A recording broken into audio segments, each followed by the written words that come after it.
The topic for today is how to help you land your next PM dream job quickly. And we're going to get into scenarios, and we'll talk about several different things, but we are going to have a Q&A, so be sure to type in any questions that you want me to answer, as well as be able to interact via the chat window or the Q&A if you have any questions. And we will have some time for discussion. But let's start with just this.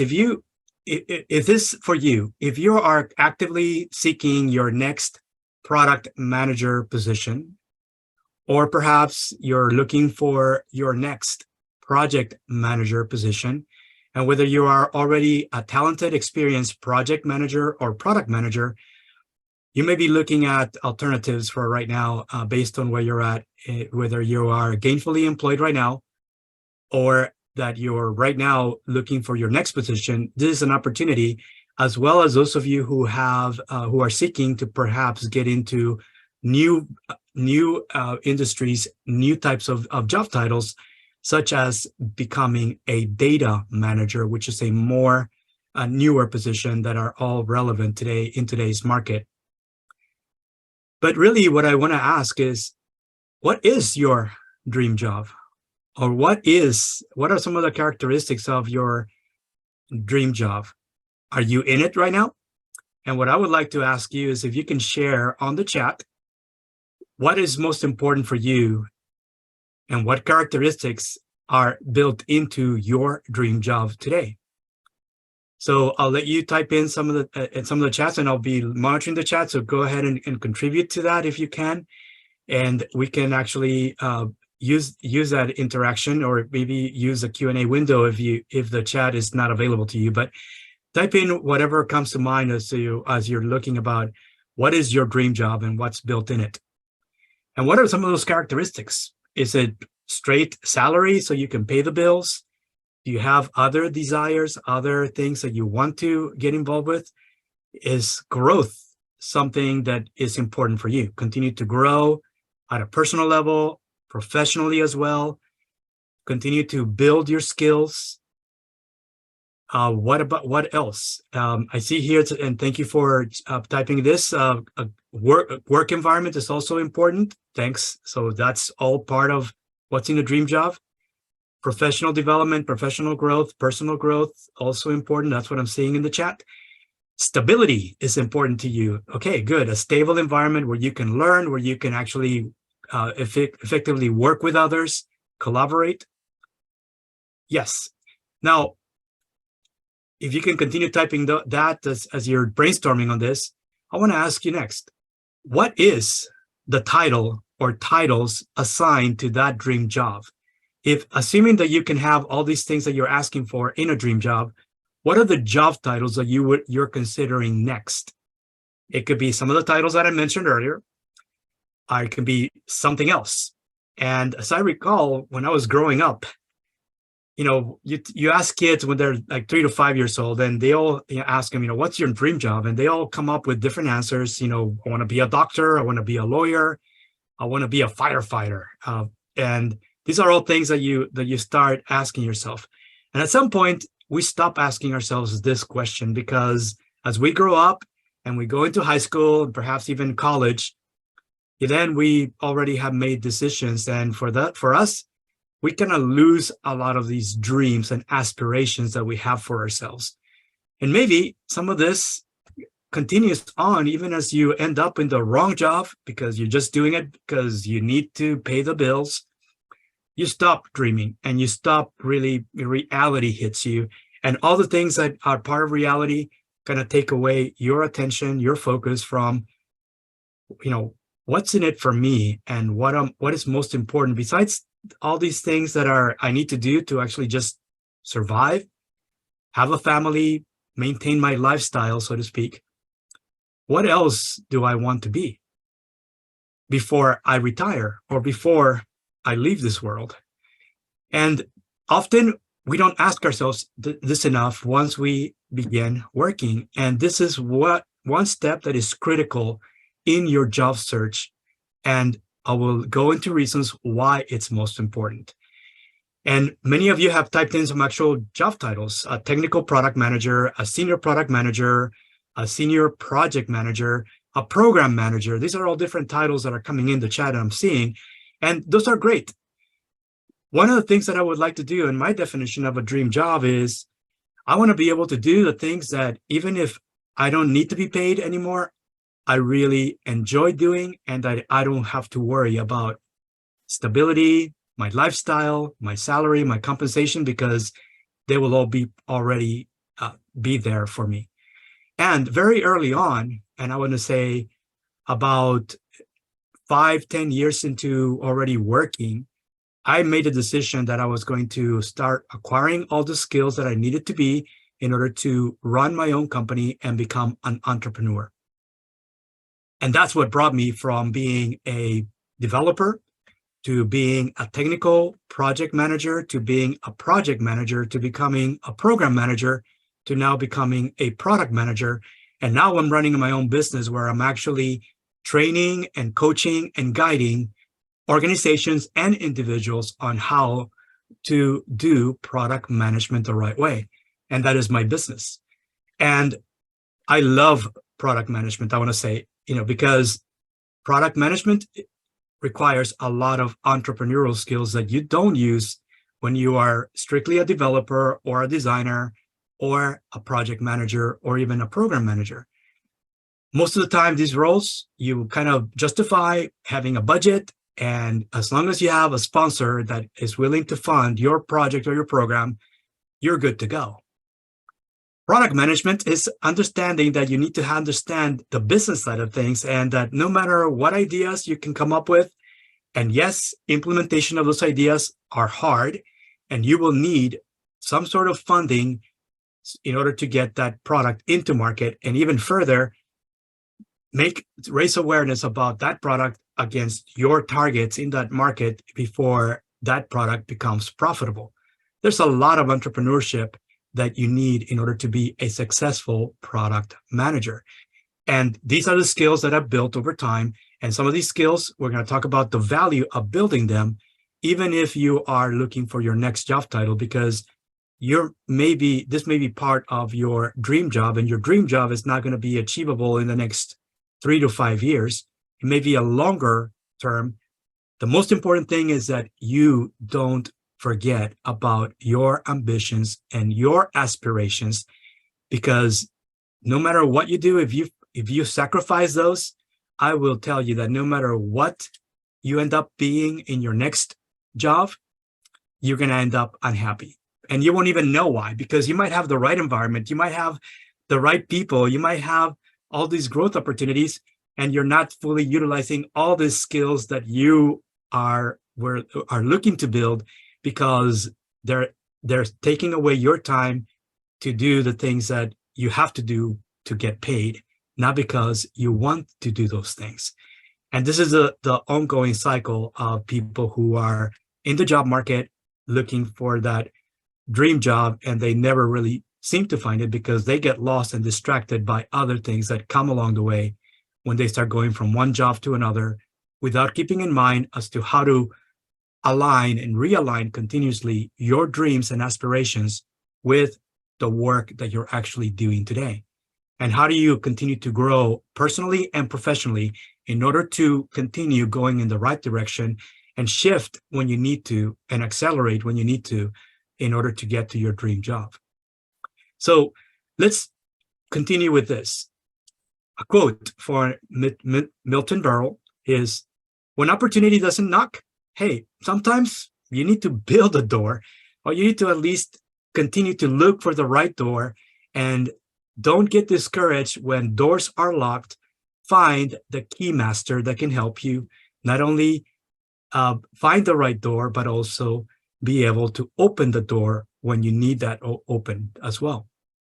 And sometimes that takes work that is not related to whatever you're getting paid for today.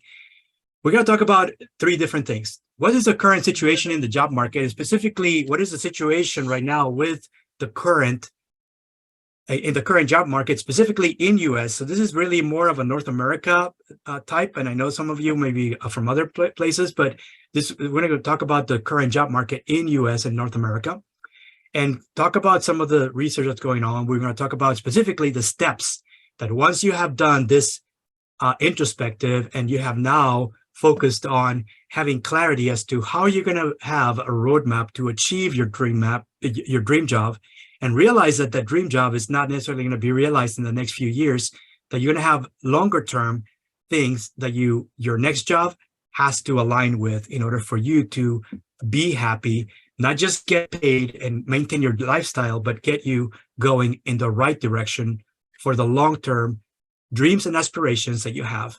And this is a step that you're going to be following as you're going to go from one job into another. So every transition that you're making, whether you're making it voluntarily or unexpectedly, be prepared to follow this process, because this process will help you ensure that you continue to align your dreams and aspirations with whatever job is next for you. And then we're going to talk about key takeaways. So let's move on to the first part, current situation. Looking ahead as to what are most people saying. Here's what happened last year. Middle of last year, lots of tech companies all over US, North America, many of them are large multinational corporations announcing massive layoffs. And that's still continuing to some extent. Here are all the brands and everything that went on in 2022, according to Visual Capitalist. Thousands, tens of thousands of jobs that were lost in just 6 months. And actually, if you track that, the job outlook that came out at the end of 2022, published by PMI and other sources that track product management and project management jobs, both stated the following. 43% of companies were going to continue to hire both product managers and project managers this year. And that current people in product and project were unhappily employed, looking to shift into their next job within the next 12 months in 2023.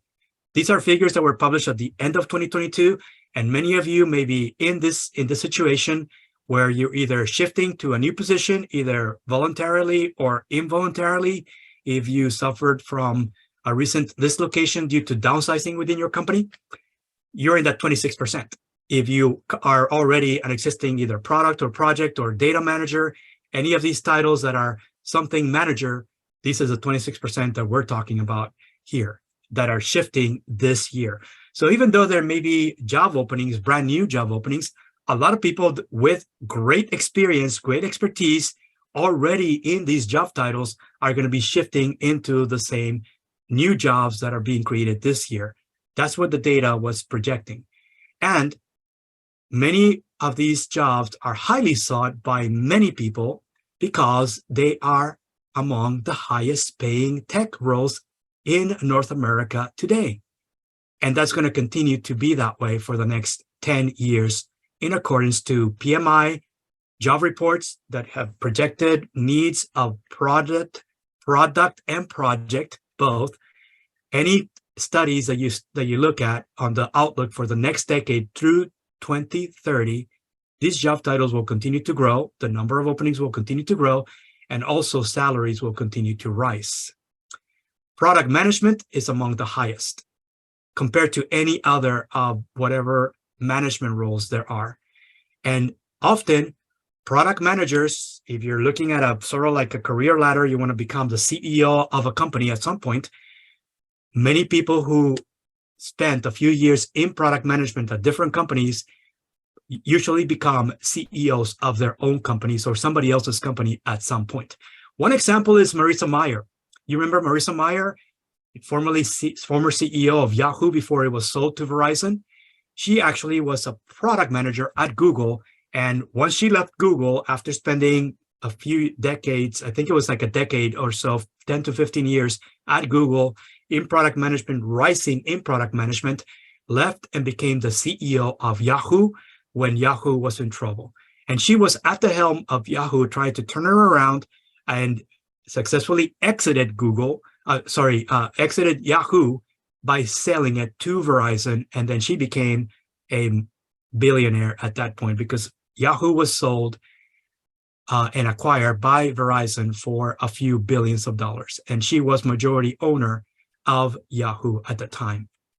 So this is just an example of why so many people are trying to get not just into project, but also product management today. And so if you're some sort of manager and this is your dream to become your own, be an entrepreneur or become a CEO of your own company or somebody else's company, these are more than likely job titles that are that should be in your portfolio in order for you to get to your dream job at some point. And it's beautiful to say that you can become an entrepreneur and a successful CEO and become another Zuckerberg, of Meta, formerly Facebook. But those are very, very few people that actually do that. Most successful entrepreneurs are well into their 40s before they actually are able to lead, have all the skill sets to lead effectively a multi-million-dollar organization that becomes a multi-billion-dollar organization. So let's look at the tech layoffs. So here's the layout. I mentioned they started in the middle of last year, 2022. Here's what's happening in the first quarter. Well, yes, layoffs are continuing in the first quarter, but guess what? They're slowing down. Even you look at the data up until May of this year, and the number of people being laid off and the number of companies announcing layoffs is declining. It peaked in January at the beginning of this year, and now it appears that that wave is slowing down. Of course, that doesn't mean that the job market is great. Let's take a look at what the job outlook is based on the latest information. Here's the job outlook for North America, mainly US. There's a lot of economic uncertainty. And because of that, now companies have responded, whereas it was a very strong job market at the beginning of the year and at the end of 2022, now it's shifted because companies have started to slow down on purpose their hiring. Not only are they announcing less new job openings, but they're taking longer to actually choose the candidates that are coming on board this year. And that's making it a very competitive market. Not only because there's a lot of people who are currently unhappily employed looking for their next position, but there's also a lot of people that are currently in the job search process looking to get into those positions. And then everyone is taking, all the organizations right now that have these type of titles that we talked about earlier are taking longer, and they're putting more requirements, and it's challenging to get through that. And it could be discouraging if you're actually looking for a job right now. So we're going to talk about how to undo this by following some of the steps that we are talking about. As a result, everything is taking longer, right? There's new employment opportunities, fewer, but there's a lot of people competing, and then organizations are taking their sweet time in getting back, and often you don't hear anything at all, and it's kind of discouraging if you're actually looking for your next position. So to remain competitive, companies are now looking at hiring people that have proven problem-solving skills and can have the ability to build and nurture relationships to be able to drive the changes that need to be happening within the organization to drive delivery of more value to their stakeholders. If these are commercial companies, they're looking to people who can lead entire teams to deliver more value to their customers and users when they have platforms that they're selling in markets. And this data, by the way, came out from the PMI Project Management Job Trends Report, which came out earlier this month. So it's this fresh new data from a PMI report that just came out recently in the last few weeks.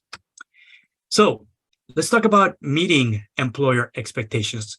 If you're a product manager, you have the highest amount of expectations compared to any other job title that was mentioned earlier. Whether you have some sort of management position that is a data management or project management or program management, those usually are a subset of whatever the product manager needs to do. Here's the challenge of trying to fill and become a successful product manager. You have to have proven deep knowledge of customers, of the organization's customers and users. So that means that you may have already information about the organization's industry, you've been a player in that industry, and if you're shifting into a new industry, well, guess what? There may be a problem because you don't have necessarily a proven ability of knowing that you understand that industry.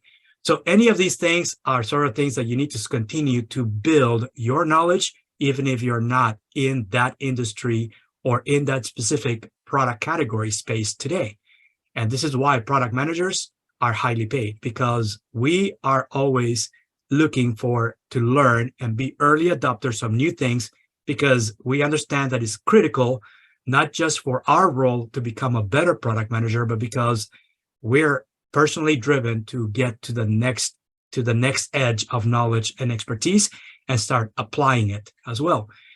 Deep understanding of your business and your business model is critical. This is the entrepreneurial side of things. Not only do you have a product that is worthwhile building because there's people that need it, but making sure that it's profitable for your organization to be able to introduce it to market, maintain it in market, continue to retain customers at the same time that you're acquiring new customers, because all of that is what you need to drive your product to become more profitable over time. And these things are not necessarily linear at all in driving. Deep knowledge about your data. Well, did you know that last year, we actually had a record year of data being generated. And each year before that, for the last 10 years, has been breaking records, meaning this year, we're going to break a record of all the data that's being gathered by every organization. And if you're going into an organization that has been around for 10, 15 years or longer, a lot of data, and they're having problems managing the data and putting in the hands of the employees that need it in order to guide key decisions about what to do and what not to do. As a product manager, you have to have clarity as to what data you need and what is it that you have available in your data warehouses that you own within the organization, but also new data that is now available from someone else that you need to now integrate in order to guide making clearer, better decisions faster based on identification of opportunities that are very short time windows that you need. So these are all the skills that you want to build. And regardless of whether you're going to be a product manager or a project manager or a program manager or even a data manager, you're swamped with doing any of these 4 things, these circles, in a different way, because you're going to be looking at your stakeholder, either a product executive or an executive of some sort, whether it's a CFO, CTO, CIO, chief data officer. That's your main stakeholder, and you're delivering any of these things to those stakeholders internal to your organization when you are a project, data, or some sort of manager. All those things you would need, and it's a subsets of the knowledge that usually a product manager will need as well. So here also from this report that just came out also this year in 2023 from PMI, Pulse of the Profession report, says these are the most valuable power skills for project managers. Communication is key. Problem solving, which I talked about earlier, problem solving is huge. That's what most organizations were looking for in any management position today. And also the ability to collaborate, build and nurture relationships, build high-performing teams very early on, because you're focusing on understanding what you need to have within your team to have real teamwork, and that is high collaboration, which means you have to build high trust relationships with each and every one of the team members when you are a manager of that team, regardless of whether it's a project team, a product team, or teams. These are all things that you need to, these are the power skills that are most sought after, in addition to being a strategic thinker. Well, when I look at the sum of all these are exactly the same things that McKinsey has been saying for at least a few years that will future-proof your career as a can-do manager. If you want to be any kind of management, not only you have to have the project skills that come with project management and being certified as a project manager, you also have to build your leadership skills, your critical thinking, your digital skills, your empathy, and your adaptability. Many of you are thinking that hard skills are the most valuable to grow. This is not so. Reality is today, these organizations that are taking their sweet time in figuring out who they're going to bring next are looking for those people that have the most power skills, because these are your crossover skills. especially when you want to become a manager or you want to become a better manager within an organization. Power skills are most important than hard skills. It's a hard lesson when you are when you've been a technical subject matter expert for a long time, and all you've been focusing on in your product development or in your personal development has been hard skills and not looking at building your power skills. All of these power skills can be built just like you have built hard skills. And you need to make sure that often, before you can land your next dream job, you start really assessing not only your hard skills, but also assessing how you're going to build these power skills that are going to be really future-proofing your career to allow you to get to your dream job so that you can have a collection of job titles over time that allows you to arrive to your dream job at some time in the future. And whatever you can do to accelerate, I would say if you have focusing majority, let's say 80, 90% of your personal development in hard skills, now you need to be looking for opportunities to start really building your power skills to accelerate how soon you can get into your dream job.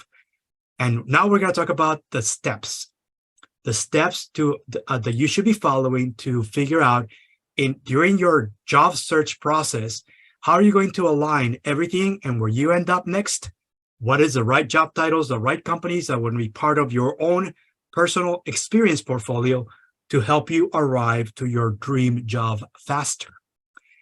And here it is, a 90-day roadmap as to that you need to implement during your job search process. We're going to talk about each one of these 5 phases.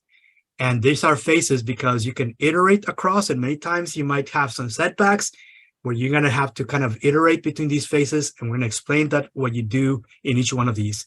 Prepare, assess, apply, interview, measure. Think about that you're actually building a house.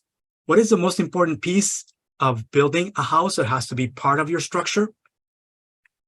You don't start with designing your bathroom. You don't start with designing the number of rooms or whatever. You start looking at the foundation has to be right. And your foundation is where you start figuring out, do you have the right foundation in your preparation phase? So let's talk about what each one of these entails. If preparation is about figuring out what foundation do I need at the personal level in order for me to get into the next job, and how do I get into my dream job?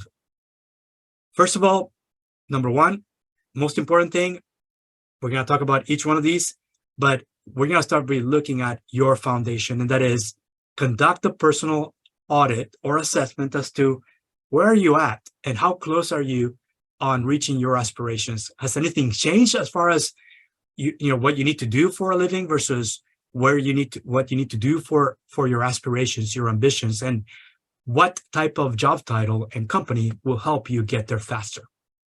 So start shifting everything and take this as an opportunity. So number one, you need to tell your network right away. Some of the things that I've seen people do right now is on LinkedIn, they're actually posting personally saying, hey, I'm open to work. I'm hashtag open to work. And they're announcing it to everybody that they're connected to. And when they're connected to me, I'm actually telling them, hey, I'm giving you thumbs up. Thank you for sharing. And anybody in my network that may need your skills, may be able to see you now. Because I've been building my network on LinkedIn for a few decades now. I was a very early subscriber to LinkedIn, and that is my number one way of getting to the right prospects at the right time. And part of it has been to continue to build your network, even if you're not necessarily meeting those people in person. And this is part of your digital power skills that you should be developing, is using these platforms that are available to you that are fairly new, because LinkedIn was at the beginning of the 2000s is when it was launched. So it's a 21st century platform that didn't exist in the 20th century. And I'm maybe dating myself, but I'm old enough to understand that what the world was like before LinkedIn. And I can tell you the number one thing you should be looking at right now, if you are seeking a position, is announcing it to your network on LinkedIn. Whether or not you have a lot of connections, just make sure you're connected to the right people that can actually serve as your digital referral partners by giving you a thumbs up and saying, hey, thanks for sharing. I'm commenting here so my followers can actually see if there's a need, because some of the people that I'm connected with may be hiring right now. So this is part of the things that you want to do. Another thing that I haven't seen many people do is even looking to join a job search support group. So what are some of the reasons why you want to join a job search support group? We're going to talk about the benefits. Number one, it helps you expand your referral network. What I just spoke about earlier, using LinkedIn to do this, is just one way of doing it. There are many ways, both digital, but also in-person ways. And you should be looking for opportunities because they are out there. Job search support groups are out there. You just have to find them. Some of these things, you might be able to find them on meetup.com.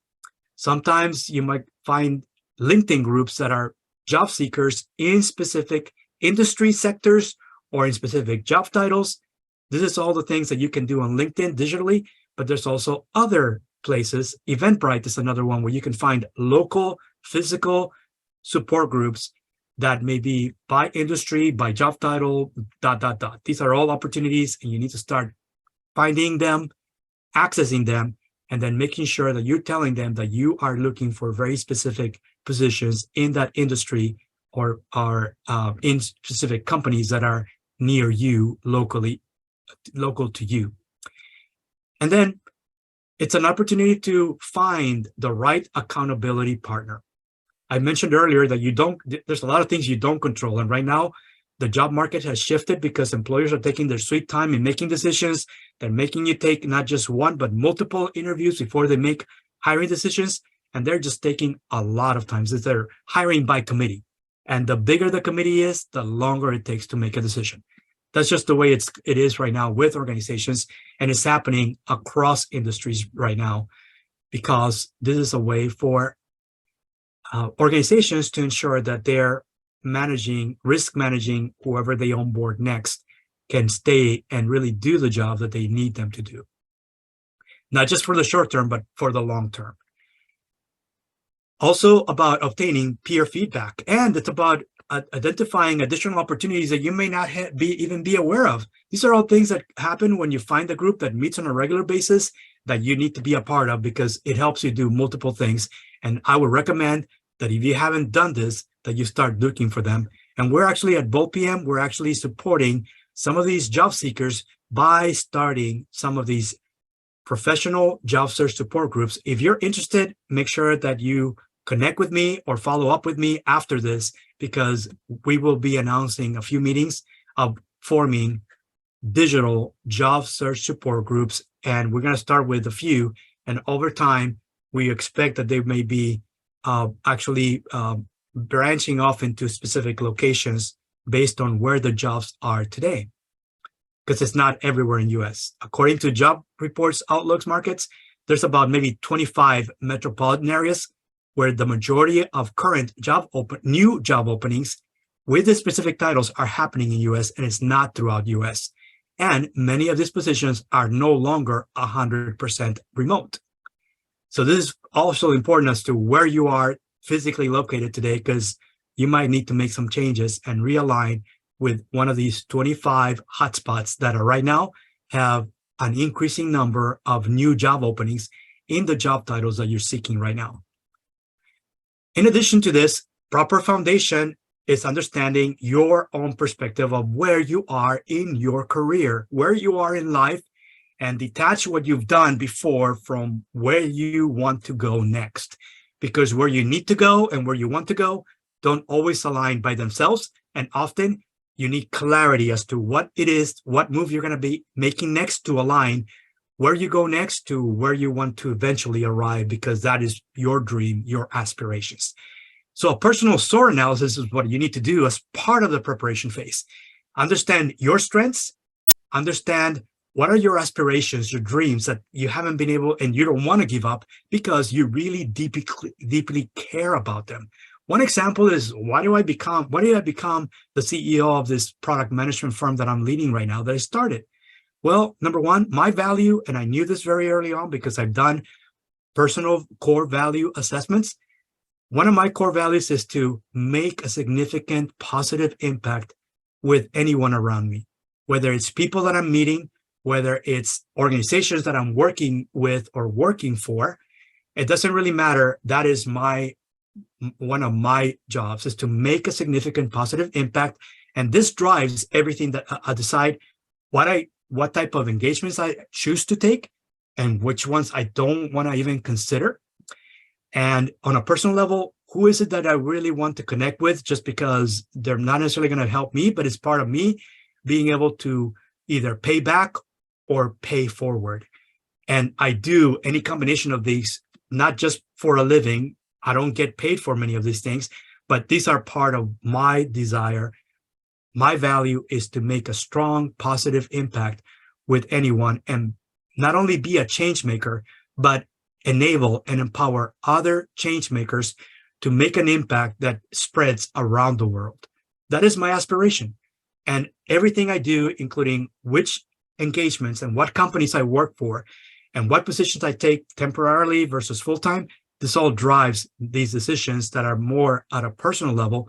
So what it happens is that normally when I end up working for a company, I really enjoy it, because I already have done exactly what I need to make sure that I can come in, build relationships, start creating the teamwork that they need, and then start bringing in the right systems, the right structures in place, all the changes that need to be implemented, because I already have a team of people that will help me identify what are the right changes that need to be made in order to get the job done.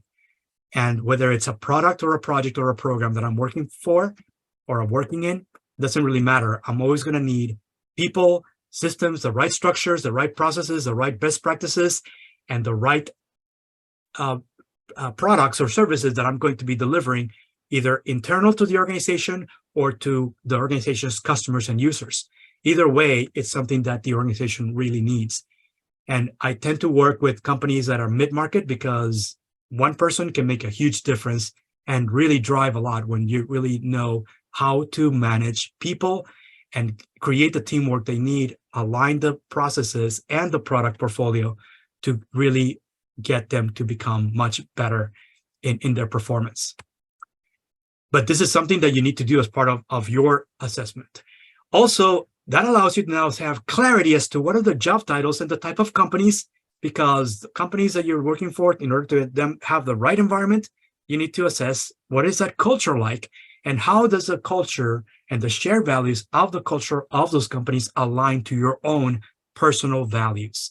If you end up working in a company that has shared values that are completely don't align very well with your personal values, and you find that you're going to work in that company because you got hired and you got accepted an offer, and that was all decisions that you made because you needed to make them, this may be where you're at right now, because you're unhappy just because, yes, you're getting paid what you want to paid, you have the right job title, but you're very unhappy because the company is doing something that you just don't believe in.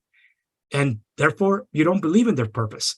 And over time, as you start, it will impact your productivity. It will impact your mindset, because you're feeling unhappy, even though you may be in a job title, you're just in the wrong organization because they don't align. What your values and the shared values don't align.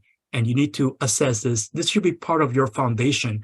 A lot of research is needed before you can start designing your list of job titles and the list of companies to go to consider, and clarity, because your strategy should be clear. Michael Porter says, strategy is about deciding what you don't want to do versus what you want to do. And that's it. That drives all your decisions. If you make your decisions based on your values and ensure that whatever company you end up with has the shared values align with your values, those are the type of companies you want to identify very early on, and then decide what job titles you're going to go after within that company that you want to be in, because that will align everything and be happier in that environment. The next step is to assess the assessment phase. And the assessment is about exploring the job openings, the new job openings, and those companies, once you have that goal list of companies and job titles that you did in your foundation phase, and explore your options. Exploring your options is all about conducting informational interviews, which also I find many people don't do. Do any of you know what an informational interview is? You're not interviewing for a job. What you're doing is you're connecting with people. Many times on LinkedIn, you find them. So decide what companies, and once you have the list of job titles, then you start looking for those people on LinkedIn. People that have, if you're, let's say as an example, you're looking for a product manager position at Google. Take an example. I would be looking to see how many product managers at Google I'm already connected with on LinkedIn. If I do have a few number, I will set up just, hey, can we introduce ourselves? We've been connected for some time. Can we just introduce myself? And, 20-minute conversation is all your schedule. You schedule those. If you don't have any connections, then fine.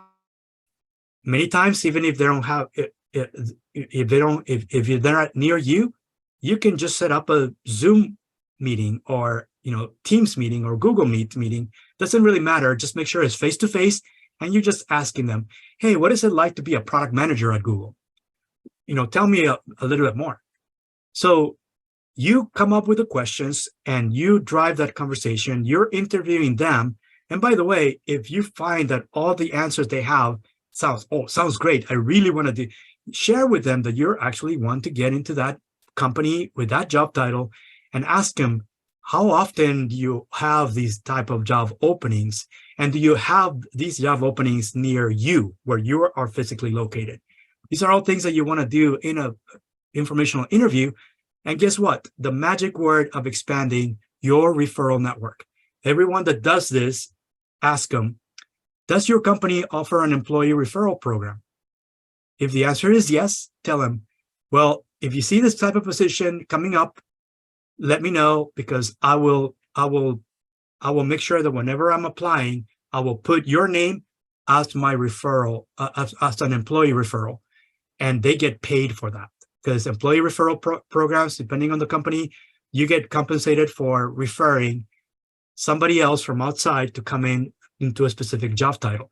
So this is your opportunity to not only understand the company, the culture, the values of the company, what you would do in that role, all in 20 minutes.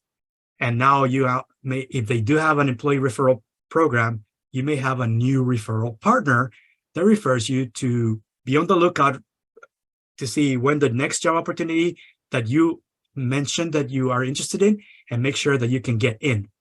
And everybody wins. They win because they get paid. The organization gets to interview you, and then now you can come in and work for them at some point. The other thing that it's important to do as part of your assessment, part of this SOAR framework is actually assessing your fit against the market. And what I mean the market in this sense would be, what industries would you be willing to work for? What are the companies within those industries that you'll be working for? And what are the job titles in each industry? And these are not all, everywhere. That some of these job titles may be specific to industry sectors, and you need to understand those, because that will change your combination of companies, industrial sectors, locations, and job titles that you're going to be actively seeking that are part of your goal list. The more targeted, the more segmented your goal list is, the more effective you're going to be. And you're working on things that will just be distracting you from, because you're applying to the wrong company, the wrong things, where you don't have a high fit. This will give you clarity as to which companies you have the highest fit, and you only put in your goal list of companies and titles, those things where you have the highest amount of fit compared to other things. And you don't even consider that, because there would just be time-consuming distractions that you don't need at this point, especially if right now you're actively seeking your next position. And make sure you make this all part of a job search plan. All of these you're putting together and iterating and updating your job search action plan, which should be 30, 60, 90 days in that matter. And you're iterating, taking corrective actions based on things that you're learning when you're already doing some of these activities, such as conducting informational interviews, iterating and updating your goal list. Once you start, they will continue to iterate as you find more information, whether it's your own research or you're actually actively conducting interviews before you begin applying to positions. And also, it allows you to now, once you understand where your highest product candidate to market fit, where you have the highest fit, now you will be able to clearly enunciate your unique value proposition when you're applying for specific positions within those companies that are part of your goal list. You can take a swag if you haven't done this before, but I can tell you, the more targeted, the more specific, and you continue to actually update this based on all the stuff that you're doing in the first two phases. Once you begin the application, you will have clarity. And the more clear you are about what is that unique key differentiator, your competitive advantage, so to speak, when you apply, and you can communicate that clearly in your job search documents, your cover letter, your resume, you will automatically start seeing more and more interviews. And yes, each company will request multiple interviews, but at least you have clarity as to how to prepare to actually ace the interviews and shorten the time where you're selected, and then somebody contacts you to schedule the first interview. And over time, at this point, you now start creating a job search funnel. And this funnel is all about understanding how many leads, these are people and companies you will have, because you will need several to get to that one job, what opportunities you're going after, and then you may have a handful of opportunities, but definitely understand what companies, what job titles, what industrial sectors, locations, all these things. And then clarity as to what is the velocity of submissions in order to get to a steady flow of interviews over time. The higher the amount of leads, the higher the amount of opportunities you identify, and the faster you can submit, meaning submit your cover letter and resume and apply for specific positions, the more interviews you will get at some point. Now, there's a delay between these steps, obviously, and you don't control a lot of these delays, but this is why it's a numbers game. The more leads and the more opportunities and the more submissions over time, they will lead to a higher flow of interviews.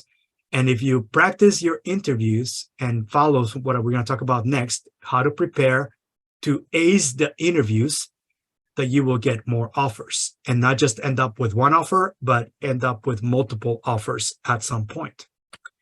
So, as I mentioned, part of this also in parallel, you need to start focusing on, if you're in that space where you've been spending the majority of your personal development and growth has been in hard skills, and you know that these are the skills, the power skills are the ones that you need to future-proof your skills. The delays that you're going to be encountering from the time that you will submit to the time that you will actually carry out interviews, you can actually start putting together a personal development plan to focus on building and strengthening your power skills, cognitive skills. This is actually from a report that was recently published this year by McKinsey Global Institute. And it basically breaks down the power skills into 4 different sectors. These are cognitive skills. And if you look at what is in critical thinking, well, problem solving is part of what they're asking for. You need to develop critical thinking because that strengthens your problem solving skills. And there's a lot of companies looking for people who can solve problems the right way. But also it will help you in your communication skills. It will help you in your interpersonal skills, developing, building, and nurturing relationships with everyone, not just key stakeholders, but also with your team members when you're coming in a management position. That is part of interpersonal growth. And creating higher collaboration is key. And not only being able to create collaboration, being able to properly coach and train, because that's part of increasing your leadership and your management skills. These are all things that you need to start working on. And all of these things can be strengthened. They can be nurtured and built just like you have built any hard skill that you already have today. And Self-leadership and digital skills also should be part of those. These are all part of future-proof skills. So I would do a gap analysis against these four and figure out what is going to be most important for you to do next in order to be clear that this will help you in whatever job you're actually looking for next, because this is what's going to be expected of you, especially if you're going into any management position, regardless of whether you're going into data management, project management, program management, product management. These are the crossover skills, power skills that you can, while you're waiting for responses, be looking for opportunities to build. And if you're part of a job search support group, some of these things can be accessible to you if you join the right job search support group. Interview phase. Now you're going to be looking for interviews, and what you're all continuing to do, submissions, more identification of things. Now you begin preparing for your first interviews. And as with everything, practice makes perfect. A job search support group, another reason why you want to find the right job search support group is because they will have mock interviews. And these are practice interviews that you can now say, hey, this company brought me this opportunity. Can you help me prepare for the interview? And make sure that you can ace the interview right there. And get feedback from peers, get feedback from others that are part of the job search support group. And this is what you may be doing. You may be at some point be the person interviewing, but sometimes you might be a mock interviewer for somebody else that is part of the same support group. And these are all things that you want to make sure that you're doing in order to prepare to ace the interviews. Acing the interviews is not automatic, especially if you have not been doing very many interviews in whatever you're doing today, or you've been in your job for a few years and you haven't been in the boat of seeking. Practice makes perfect. If you want to ace the interviews, you want to make sure that you practice, look for the right support group that gives you mock interview opportunities. So acing the interview is the difference between being able to land an offer as soon as possible. And I can tell you, there are many things that you can do to prepare to actually make sure that whenever you come in, you will be so well prepared that you would expect an offer to come in within the next few days, even when there is a decision by committee. Because when you have finalized all the interviews, you will have the highest marks among everybody else who's been interviewed, and you'll be one of the first ones to get a job offer. It'll help you shorten the time that you get to make decisions as to who gets the offer first. And measure. This is what I see many people do, because they get discouraged and they stop measuring the number of submissions, the number of leads, the number of interviews, and the number of offers, because they don't do offer loss analysis. And the offer loss analysis is just a fancy name to saying, hey, I want to be able to just take a retrospect timeout because I've been working so hard at identifying opportunities, meeting people, attending all these different things, growing because I've had, I've done some personal growth things that I need, and I'm not getting any offers. I've done interviews and I haven't heard back from anybody. Don't get discouraged. This is another reason why you want to be part of a support group. You will need emotional encouragement, support from different people when you are all in the job seeking process. And by doing a retrospective, just like you do any retrospective when you're working in an agile team, in an agile environment, doing a offer to loss analysis will help you understand what is the time that most organizations are taking to make decisions.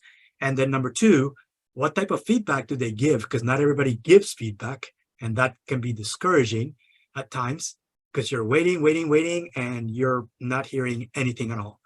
This is what you start doing and start looking at continuing to do the right things that will continue to strengthen your power skills in the meantime, that will help you increase your communication skills, increase your problem solving skills, increase your digital skills to help you get the right job as soon as possible. And here are the steps to do a retrospective. These are all things that you can do once you have an accountability partner. Another reason why you want to join a support group.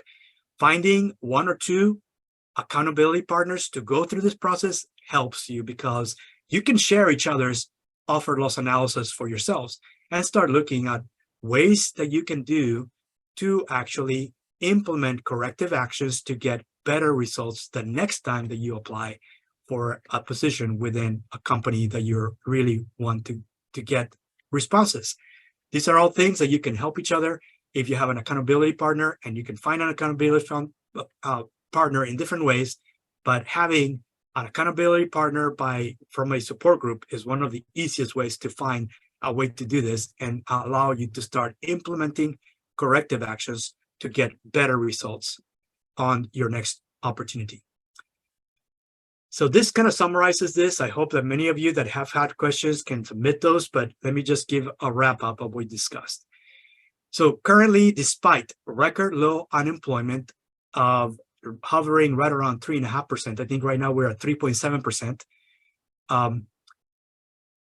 And this is record low unemployment. We haven't seen this level of low unemployment since like 50 plus years ago.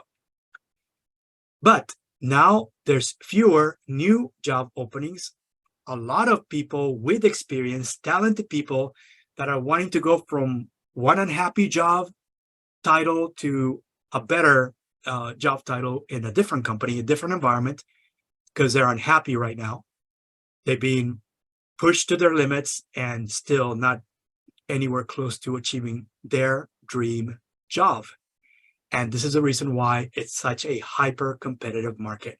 People that have experience, years of experience in that role, looking to get into a new role, and very fewer new roles being defined in any of these management positions in US. And as a result, companies are taking longer, regardless of what type of product, project, or data titles that you're looking for. In new employment opportunities are fewer.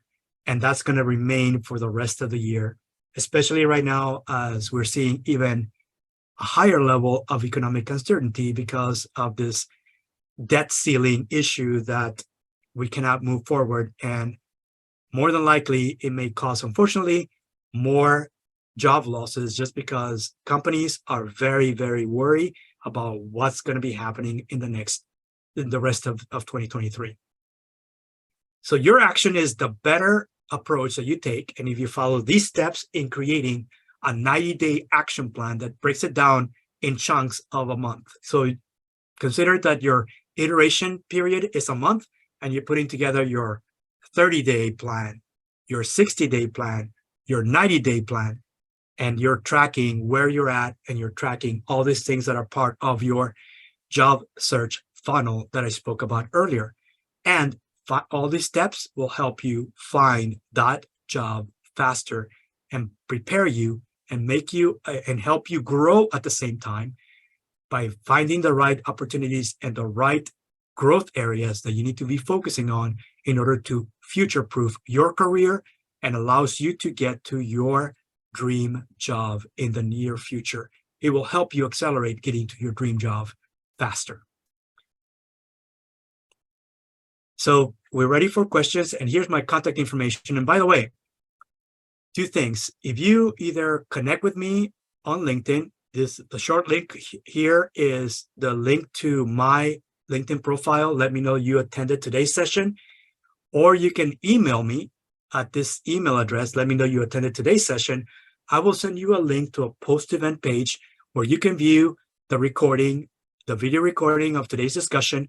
The entire slide deck that I shared today will also be there available for you, and additional references and resources, especially if you are currently in the job seeking process. We will also give you information if you're interested. You can sign up to get information about job search support groups that we will be launching next month in June. And we'll be announcing those. Those are going to be digital. We're going to be announcing and basically having launch events on Zoom to be able to announce how we're going to be the process for forming these job search support groups. And if you're interested in joining a digital job search support group, let me know, because we will send you information about how to join the next events that we're going to be discussing, the formation and launch of these job search support groups.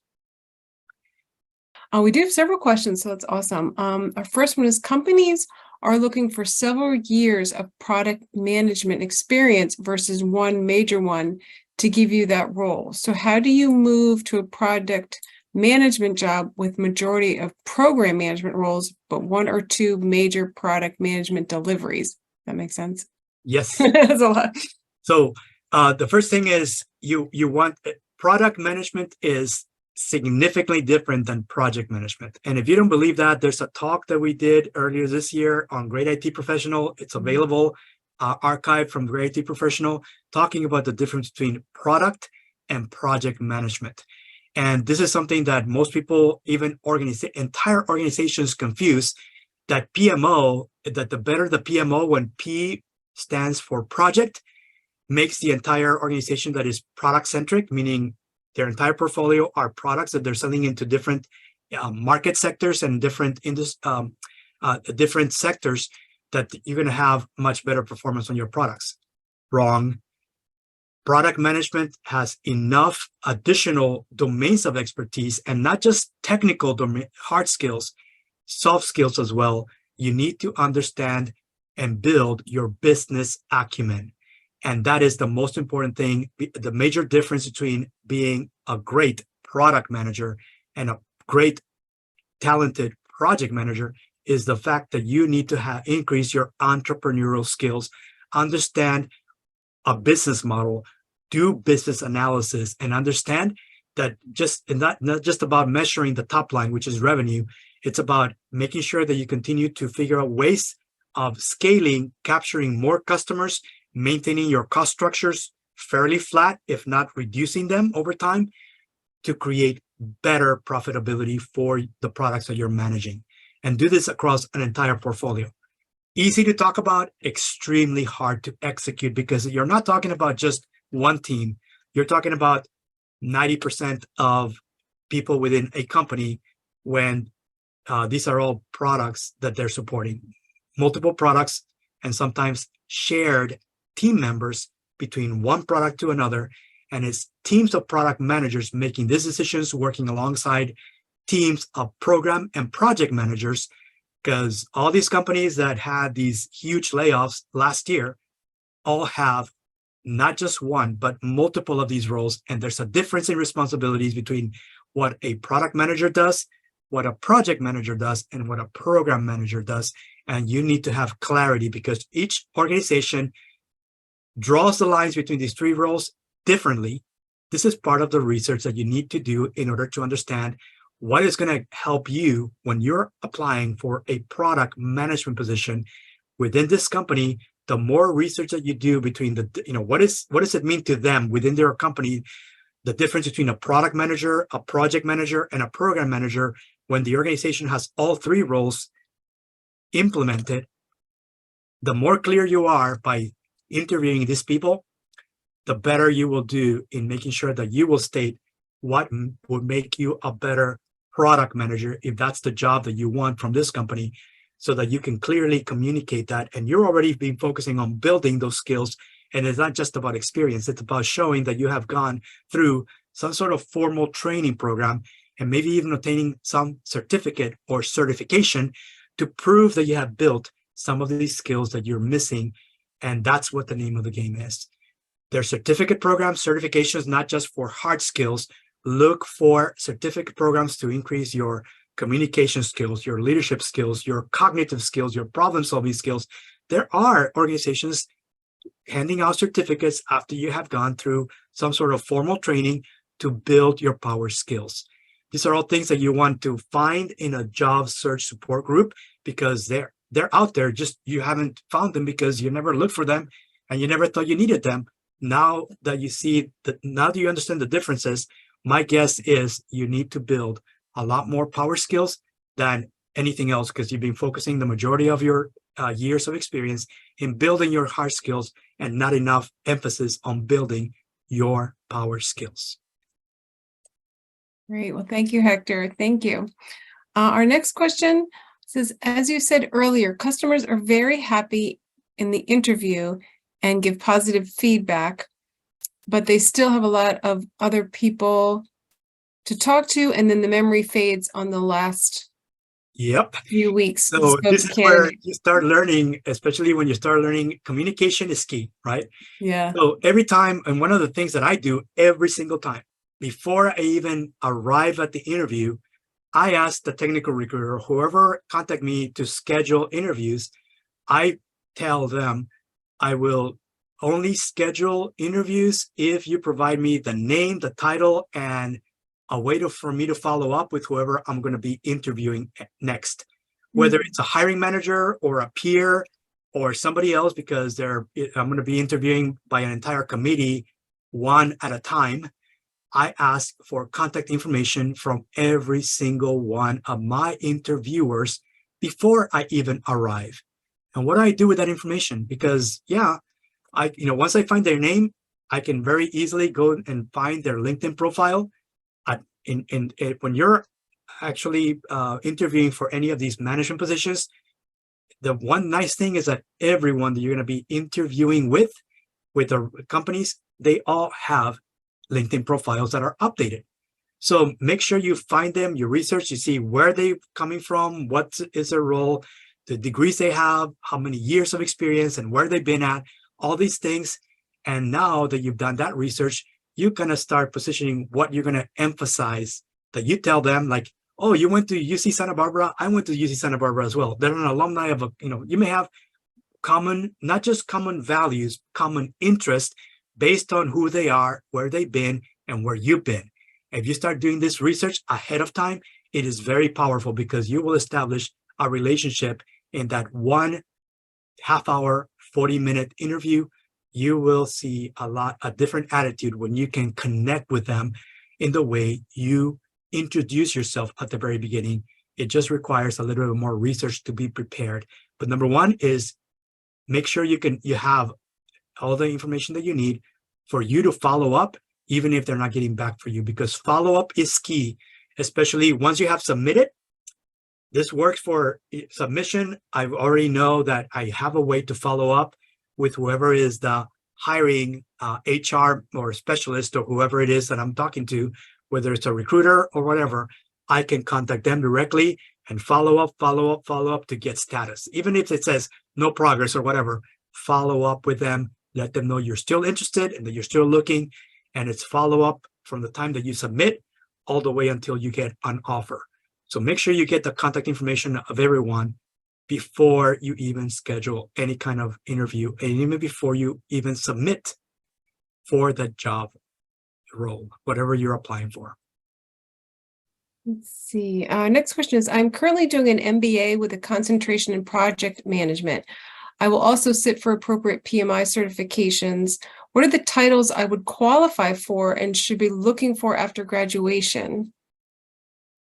So if you have an emphasis in project, I think project definitely. But in many cases, when this is actually a rising industrial sector, right?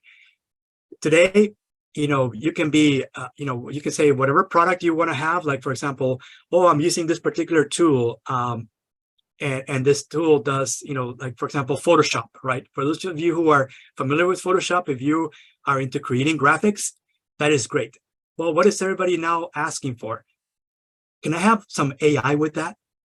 So in AI, it's a rising industry, and the AI is very broad. Right now, products that want to have some sort of AI engine integrated and built in is a must for most organizations. And guess what? Project managers of AI projects are going to be needed for that. So the number one thing you need to do is understand where there's growth. And if you're not familiar with AI, guess what you need to do as part of your role look for AI, introduction to AI courses as you're doing your MBA, not for, they're not required courses. They will be more for extracurricular courses, or find workshops or activities where you can grow your knowledge about what AI is, what are the different types of AI, and who's using what, and who's trying to build a type of AI into their existing products today. AI is going to continue rising, and it's not just OpenAI with ChatGPT. Just that in the last month, over 200 AI products have been introduced into US just in the last month. And everybody's projecting that that's going to continue on 2023. What does it mean? You need to find out, if you don't understand what AI is and you want to be a project manager for an AI project somewhere, you need to understand AI. So look for those growth opportunities. And it doesn't have to be just AI. It could be anything else that is supposed to be rising. But that's just one example that is pretty obvious right now to me. And I will be looking, if you don't understand AI, you don't know what it is, but you understand project management and you have all of these power skills that are needed, you need to understand, as part of your hard skill building, is understanding technologies that are right now in furious growth, because they're probably going to be remaining growth for a while. And that's going to be your opportunity to start seizing that, because there's not going to be people with decades or years of experience in AI. It's a very, very small a pool of candidates that understand that, and you want to make sure that this is an opportunity for you to actually grow in the right area at the right time. Another comment we had was there's often restrictions for external new job seekers. That is, that companies are hiring internally or from internal referrals, friends and family, and it's hard for the external candidates to even get interviews. So that is true, and I think you brought up a great example. If you're in a multinational corporation, I mean, you're looking to get a job in all these companies that have had recent layoffs. Number one, those layoffs are decreasing, but also the number of job openings, if they happen to be a company that you really want to work for. Let's say I wanted to work for Google or Meta, and they just, they're still in the process, or even Amazon today, just less than a month ago, they announced that in US, Amazon.com is going to downsize by around 10,000 employees. And yes, right now, they're not even hiring outside. All they're allowing right now, if you're interested in working for Amazon, it's a wrong time to work for Amazon right now, to go find a job in Amazon right now. It's only temporary. So find something else that you can do in the meantime. If you need to find a job right now, I would not put Amazon.com in my goal list. Find companies that have a good number of job openings in the job titles that you are interested in. And that should be part. It has nothing to do with the size of the company. It has to do with understanding which companies are more likely to be in growth mode for the next 3 to 5 years, because you're looking to come in and be in that company for at least 3 to 5 years. What you do next is going to be up to you, but at least you want to make sure that if you accept a job, you're going to have that job for the next at least 3 to 5 years, so you can build and make a difference, because you're not going to be able to make a difference in less than a year. Reality is, you need to be looking for companies that are funded and have been in growth and are funded to continue to grow for the next 3 to 5 years. And you should include those criteria in putting together your list of companies as part of your goal list. Make sure that those companies are in growth, and it's not just you thinking it. List of companies to work for that are hiring, that are going to be hiring for the next year, and they're funded to do something that is significant. It will take them at least 3 to 5 years in order to get to where they want to go. And that is about being at the right time, at the right place at the right time. It's about doing your research better. Another follow-up to your comment about following up or contacting people that you interview with. You just stated, wouldn't too much following up be a put-off for them if they lose interest in you? So I would say, as long as they hear no, if you don't hear a no, assume that they're still interested in you. And furthermore, here's what's happened. You may not be selected for the current position, and they never came back to you and said no. But if you continue to follow up with everyone that you talk to about that specific position, then at some point when they tell you, sorry, we just hired this, we'll keep you in mind. And often many of these are auto replies that you get from companies saying, oh, thank you for submitting for such and such position. Even though you were not selected, we're gonna keep you in our database for blah days.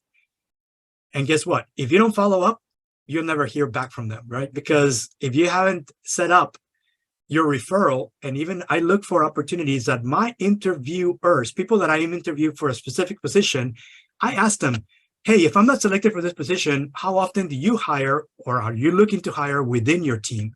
If they're like a director level or even VP level or, executive level. And I will get a clarity on the answer, because they say that tells me that if I'm not selected for this position, how long before I have to wait before my next opportunity within the same company, if that is a company that I want to work for. So by you following up the right way, if you have already asked this question as part of an interview, you can make your interviewees referral partners, because you keep on following up saying, I understand I wasn't selected for this position, but keep me in mind for the next time that you're looking for something like this. And you follow up with them on a regular basis. Maybe it's monthly, maybe it's every other month, maybe it's once a quarter. Doesn't really matter. Just follow up, convert the people that you interviewed with. A no is only a temporary no if you're find the right company. So find a way to get to yes by following up even when they tell you no. Because if you already know that the company typically continues to be hiring and they're going to continue to look for more of the job titles that you're looking for in the next few months, continue to follow up, even if you're not selected for the job that you actually applied for earlier. And it should be part of that phase process. There's a lot of iteration, because that funnel, part of the implementing corrective actions, if you were to do your offer to loss analysis that I spoke about earlier, you would be looking at who do you need to follow up that goes back. You retain in the queue and says, not this position, but maybe continued. And if there's a job search agent that you have set up somewhere and it triggers that company, that new position, now you have people that you can follow up directly. May not be the hiring manager, but guess what? They work for the same company. They can introduce you to the right hiring manager and not even have to wait for a technical recruiter to call you. Now you're asking the people that you already met in that company to help you introduce you to the right hiring manager. And if they have an employee referral program, tell them, if you refer me, I will put you as my referral. These ideas are very powerful if you know how to use them right. You just have to use them and understand that it will help you get to the right company, the right title that you're looking for as fast as possible, even in a hyper competitive market. Great. Thanks, Hector. Always a pleasure to have you present. Thank you.